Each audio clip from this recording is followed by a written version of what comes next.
There are places here in Cambodia where even the bravest man refuses to tread after dark. Places where if you hear your name spoken, it's best to pretend you didn't.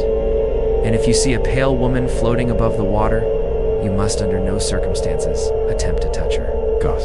Because that, my friends, is how you end up joining the countless souls trapped forever between the world of the living and the world of the dead. This is the ghost story of the Drowned Crossing. It comes from a village on the outskirts of Phnom Penh. The capital of Cambodia, if you don't know, is a city of around 2 million people.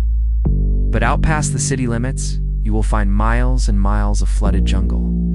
There are small villages deep in there that have never seen a foreigner. It was in one of these villages that the Khmer Rouge kept a large prison camp during their reign of terror in the 70s. To this day, nobody knows exactly what went on in that camp.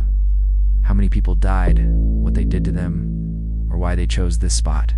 But when the Khmer Rouge fell, and the Thai army moved in, they found thousands of skulls buried in shallow pits and an untold number of bodies floating in the water. It is said that the ghosts of those people still remain. One of them in particular is bound to the old wooden footbridge that crosses the lake on the edge of the village. This bridge is rarely used anymore. It has been here for decades, long forgotten, and it creaks ominously whenever the wind blows through the trees. Locals say it is haunted by the voices of the dead, and even the bravest soul refuses to walk across it at night. But it wasn't always like this. There was a time when the bridge was the main way to get into town, and many people had to cross it every single night.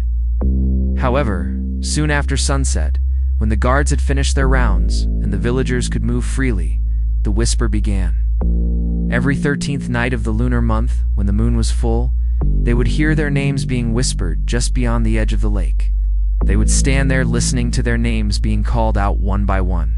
It's getting closer and closer until the voice was right behind them saying their name, and then they would vanish. That is what happened to Makara. She was just an ordinary girl who had to walk across the bridge at night to gather medicine for her sick grandmother. She'd crossed this bridge hundreds of times before, but she had never heard the whisper. But on this night, as she walked across the rotting wood, she heard a whisper that sent shivers down her spine. "Makaraka, Makaraka, come into the water, Makaraka," said her name 3 times. And then the voice seemed to reach out and grab her ankle, dragging her toward the murky depths. Terrified, she broke into a run, stumbling over tree roots and splashing through puddles until she got off the bridge and into the safety of her village. From that night on, she never crossed the bridge again. That was the rule, really. You never answered the whisper. If you did, you vanished. But some were less fortunate than Makara. They heard the whisper and ran, but it was too late. The voice caught them before they could escape. Amongst them was Chenda. She was a beautiful young woman from the village who had been betrothed to a young rice farmer. But every full moon, she had to go across the bridge to visit her family. And every full moon, the whisper took someone. One night, it took Chenda. As she walked across the bridge, she heard the whisper. "Chenda. Come into the water, Chenda." And as it spoke her name, she felt the water temperature change beneath her feet. She tried to hold on to the bridge, but the water sucked at her legs, pulling her down into its cold depths. She struggled against the current, but it was no use. The water was far colder than it had any right to be, and it pulled her under the bridge and into the darkness. None of the villagers could save her, and by the next morning, she was gone. Her body was never recovered, and neither was the body of anyone else taken by the whisper. Many more villagers vanished over the years, all of them dragged away by the voice and never seen again. Nobody knows exactly what happens to them, but the locals believe they are trapped forever in the watery underworld, forced to wander the bottom of the lake with the Khmer Rouge soldiers. Who knows what they did to those poor souls, but whatever it was, made the spirits so angry that they now drag unsuspecting victims into the water and keep them company in death. It wasn't until recently that this story came back to the surface, so to speak. For decades, nobody dared cross the bridge at night, but one recent night, a young student decided to test his bravery. His name was Ross, and he was visiting his family for the new year. He had grown up in the city and had never heard any of the ghost stories about the bridge. So on the way back to his bike, he cut across the field and onto the old wooden bridge. Halfway across, he felt a chill in the air. He stopped to tie his shoe, and that's when he heard it. A raspy whisper that seemed to be coming from the water itself. Ross, Ross, come into the water, Ross. It said his name 3 times, and each time the water temperature seemed to drop a few degrees.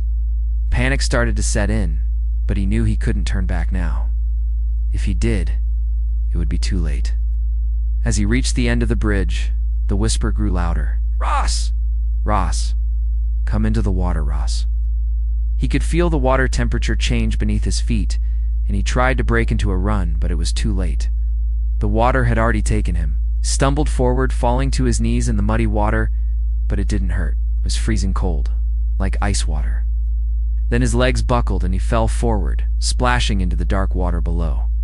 Ross opened his eyes and looked around. Where he had fallen was a dark, dank, narrow space beneath the bridge. He could barely see in the pitch-black water, but he could feel something brushing against his legs. Turning his head, he saw pale, decaying hands reaching out from the mud, trying to grab at his clothes. Struggling to his feet, he turned and ran in the opposite direction, but it was too late. Something was already reaching for him. He could feel icy fingers digging into his arms, pulling him down into the water. He screamed as he was dragged under, but his cries were cut short as he disappeared into the dark water. The villagers searched for him that night, but they found nothing but his bicycle beside the bridge.